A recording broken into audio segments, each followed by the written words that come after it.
여리는 원자의 몸에서 팔척귀를 빼내려던 순간 팔척귀가 내뱉은 말에 잠시 멈칫했다. 보기 드문 큰 그릇이구나. 그릇 작은 아구지 그놈보다 너가 낫다. 아구지란 이름은 여리의 가슴에 묘한 울림을 남겼다. 그 이름은 낯설면서도 어딘가 익숙했다. 그녀는 기억을 더듬었다. 할머니가 들려주던 옛 이야기, 궁궐의 어두운 비사 속에서 스쳐 지나갔던 이름. 아구지. 그리고 그 이름은 선왕과 얽혀 있었다. 13년 전 선왕은 궁궐에서 가장 빛나는 군주로 칭송받았다. 그러나 그의 치세 말년 이상한 소문이 돌았다. 선왕이 밤마다 궁궐 깊은 곳에서 홀로 중얼거리고 눈빛이 흐려졌다는 것이다. 당시 어린 여리는 할머니에게 물었다. 왕이 왜 그러는 걸까? 할머니는 입을 굳게 다물고 고개를 저었다. 그건 아구지의 저주야. 말하지 말거라. 그 후로 아구지라는 이름은 여리의 기억 속에 희미한 그림자로 남았다. 이제 여리는 그 그림자를 마주할 때가 왔음을 직감했다. 그녀는 궁궐의 오래된 기록을 뒤졌다. 먼지 쌓인 서책 속에서 그녀는 선왕의 비밀을 발견했다. 선왕은 젊은 시절 한 무격을 눈여겨보았다. 그 무격의 이름은 아구지였다. 아구지는 천지신의 힘을 빌려 궁궐의 악귀를 쫓는 강력한 영매이자 미래를 보는 강한 실력을 가진 자였다.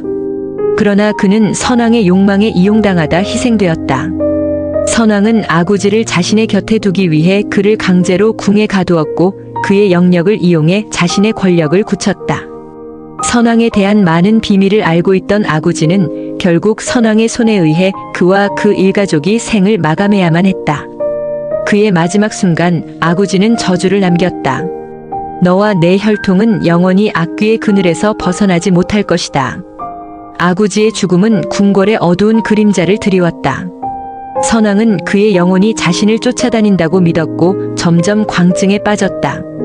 그는 넙덕을 불러 악귀를 막으려 했지만 아구지의 원호는 넙덕의 신기를 뚫고 선왕의 꿈속에 나타났다. 선왕은 결국 자신의 아들, 즉 현재의 왕에게 왕위를 물려주고 끔찍한 죽음에 이르렀다. 그러나 아구지의 저주는 끝나지 않았다. 그의 영혼은 왕가의 원한 품은 자들과 함께 팔척귀로 부활하여 궁궐을 떠돌았다. 팔척귀는 아구지의 원한을 품고 선왕의 혈통을 괴롭히는 강력한 악귀가 되었다. 여리는 이 모든 것을 알게 된 후 깊은 고민에 빠졌다. 아구지의 원한은 정당했지만 그 원한이 무고한 이들까지 해치고 있었다. 그녀는 아구지의 영혼을 달래야 한다고 결심했다. 산속에서 구판을 벌이던 여리는 아구지의 이름을 불렀다. 아구지, 당신의 고통을 안다. 하지만 이 원한의 고리를 끊어야 한다. 그 순간 바람이 멈추고 차가운 기운이 여리를 감쌌다. 아구지의 목소리가 들렸다. 내 고통을 얻지 않으냐? 선왕은 내 모든 것을 빼앗고 내 가족을 몰살했다. 여리는 눈을 감고 말했다.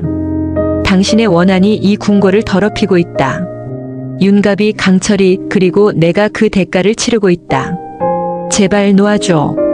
아구지의 영혼은 잠시 흔들렸다. 그는 여리의 진심을 느꼈다. 그러나 그의 원한은 너무 깊었다. 선왕의 혈통이 살아있는 한 나는 멈추지 않을 것이다. 여리는 마지막 카드를 꺼냈다. 그녀는 아구지가 생전에 섬겼던 천지신의 이름을 빌려 기도했다. 천지신이여, 이 불쌍한 영혼을 거두소서. 그 순간 하늘에서 빛이 내려와 아구지의 영혼을 감쌌다. 아구지는 비명을 지르며 사라졌다. 그러나 여리는 알았다. 아구지의 원한이 팔척귀로부터 완전히 분리되지 않았다는 것을. 그녀는 윤갑을 구하기 위해 그리고 궁궐의 저주를 풀기 위해 더 깊은 어둠 속으로 들어가야 했다. 한편 여리와 강철의 싸움은 예상치 못한 방향으로 흘렀다. 궁궐 밖으로 나온 여리와 강철은 산속의 작은 오두막에 몸을 숨겼다.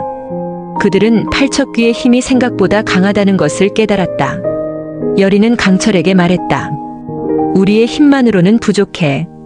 더 강한 도움을 받아야 해. 강철은 물었다. 누구를 찾아갈 건가? 여리는 단호한 목소리로 답했다. 가섭스님. 빙의 영가를 천도하는 불교식 퇴마을의 구병시식의 대가야. 가섭스님은 멀리 북쪽의 깊은 산속 백운사라는 오래된 절에 은거하고 있었다. 여리와 강철은 험한 산길을 따라 백운사로 향했다. 길은 험난했고 밤이면 팔척귀의 기운이 그들을 쫓아오는 듯 했다. 강철은 여리를 지키기 위해 밤을 새우며 경계를 섰다. 그때마다 여리는 강철의 눈빛에서 깊은 감정을 읽었다. 강철은 점점 더 그녀를 향한 마음을 숨기지 못하고 있었다. 그러나 여리의 마음은 여전히 윤갑에게 향해 있었다. 백운사에 도착한 여리와 강철은 가섭스님을 만났다. 그의 눈빛은 날카롭고 강렬했다.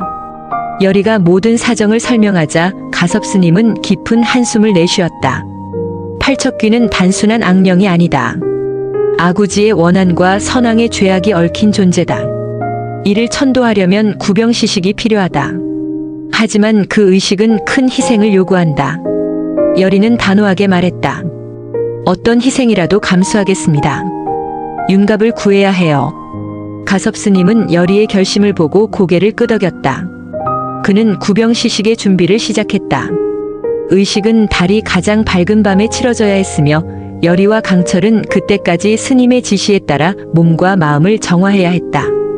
그러나 그 과정에서 강철의 마음은 점점 더 혼란스러워졌다. 여리를 향한 마음이 커져만 갔다. 오랫동안 그는 여리에게 자신을 몸주신으로 섬겨달라고 부탁해왔다. 그는 용이 되기 위해 그녀의 영역을 필요로 했다. 하지만 여리는 늘 그를 거절했다.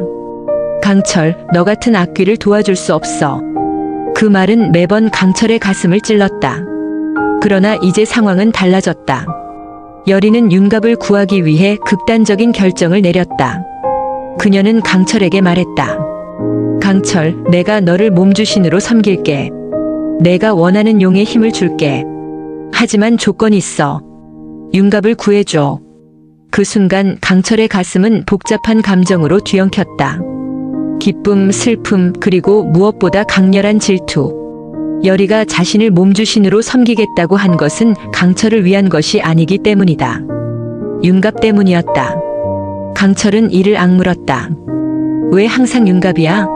왜 내가 아닌 거지? 그의 목소리는 떨리고 있었다.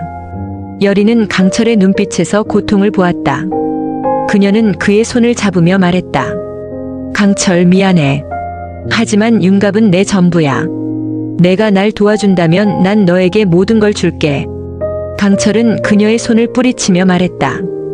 고작 널 이용하려던 자를 위해 그토록 싫다던 몸주신으로 섬겨주겠다는 거냐? 그러나 그는 그녀의 부탁을 거절할 수 없었다. 알았어. 너와 윤갑을 위해 내가 용이 될게. 하지만 그의 마음은 질투의 불길로 타오르고 있었다. 그는 윤갑을 구하고 싶었지만 동시에 그를 미워하고 싶었다. 이 갈등은 강철을 점점 더 깊은 고뇌로 몰아넣었다.